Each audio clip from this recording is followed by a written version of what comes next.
The purpose of this port being to displace the population and change the geographical reality on the ground and end the resistance.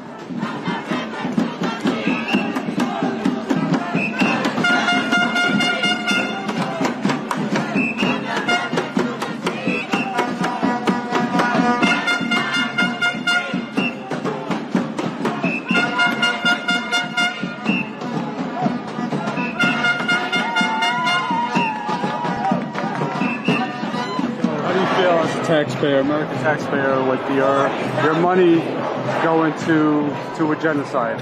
I feel awful. I am a physician. I've worked in so-called indigent areas all of my career.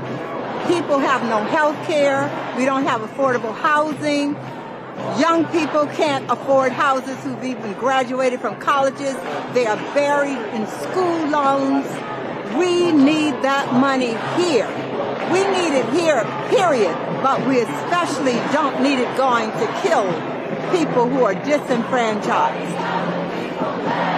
And what do you think about Biden and all these politicians? They say about the threat to democracy if Trump gets back into power. Meanwhile, they're funding and complicit in this genocide, and we see students being brutalized on campus. Not just students. What kind of yeah? Teachers, exactly. yes. Teachers, yeah. What kind of democracy? Well, you know, as Martin Luther King found out, democracy is as long as you obey the master rule. Once you start to oppose the 1%, the militarization, the capitalization, the colonization, you find that you have no democracy in this country. You end up where Malcolm and where Martin is. Absolutely. Yep. And what are your thoughts about the way police have been, they're coming in and brutalizing protesters? I've seen some things on television that were just awful. I saw them, I think, in Texas, tackle a 90-pound lady. Just pushed her to the ground, smashed her, her hands was in the air. These are professional thugs. They are dangerous. They are shameful. Israel is a European colony. It is an apartheid colony. This crap about it being the only democracy in the Middle East is a joke. It is a European colony. It is the most youngest colony on the planet. It's still European in its fabric, and it needs to come down completely. I do not support a two-state, except for a compromise. Absolutely. Yeah. Is there anything else you would like to share? I just want people to rise up and realize that in Israel they have free education. America, no. In Israel they have free health care. No. The Zionists here can go take their Medicaid and Medicare to Israel, but the Puerto Ricans, the Haitians, cannot. That makes no sense. They're our neighbors. Israel is a United States state. It is our state. It's like we are living in Egypt under Pharaoh. Israel is our colony. It's our colony. It was the British and the European colony, but we have adopted this colony as ours. It gets more funds than a lot of the minorities, more funds than most of the Commonwealth countries that surround us.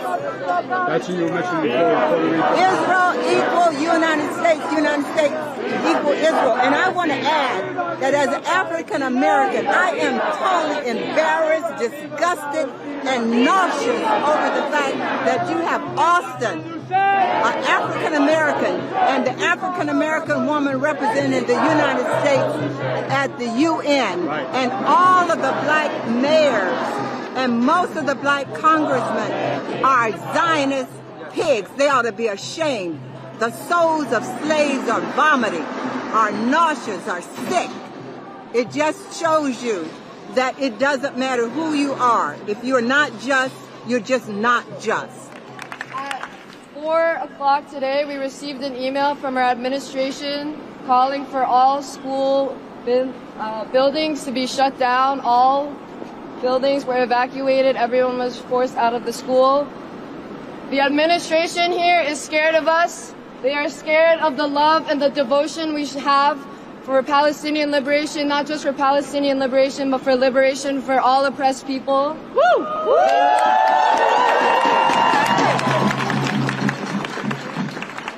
They know that the students are on the right side of history, and that we are for Gaza, we are for Palestine, we are for all oppressed peoples, and they don't know what to do about that. They're scared of us. They're scared of the love.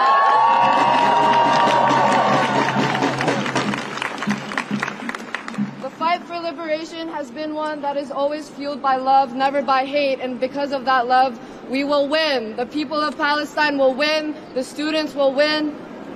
Palestine will be liberated, and so will Gaza.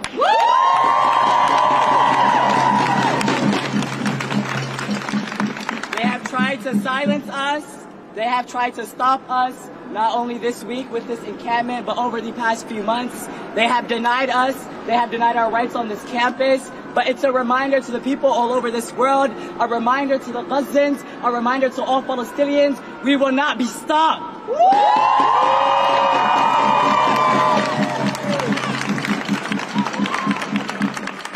As of 2:30 today, our Student Government Association has passed our proposal for divestment.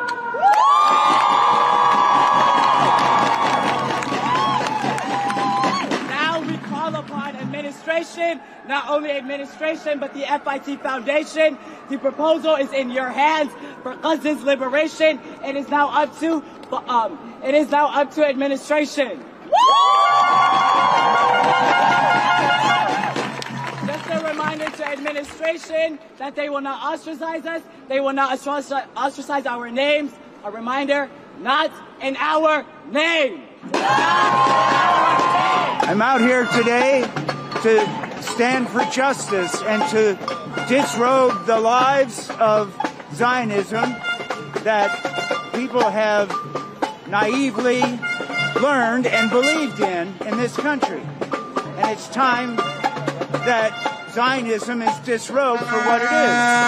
Colonialism, apartheid, racism, war crimes, and genocide. And it simply has to stop. And this country has to stop supporting Israel and being an accomplice to all of this. This is the 21st century, and colonialism died in the 19th century, or it should have. And yet we're still fighting colonialism in Israel. And what do you think about when the Biden and the Democrats talk about the threat to democracy if Trump gets back into power? Meanwhile, they're funding this genocide, they're complicit in it. And how is any of this democracy where we see college students being arrested on their own campus for peacefully protesting? How is this democracy? It isn't democracy. And the lies, the powers that be, the mass media, and the politicians want to frame this as anti-Semitism, and it's not anti-Semitism, it's anti-Zionism, and that distinction has to be understood. What do you think about the NYPD, not just the NYPD, but all cops all across the country and their tactics to take down these students? There's a great difference between cities and regions in the country about the response to legal protest, and the NYPD has been bad in the past, sometimes bad in the recent past, but not nearly as bad as some police forces. And any violation of civil rights is a violation for all of us. We have to fight to be able to be heard, and that shouldn't be. Absolutely. Thank you for taking time to speak with me. I appreciate it. Thank you.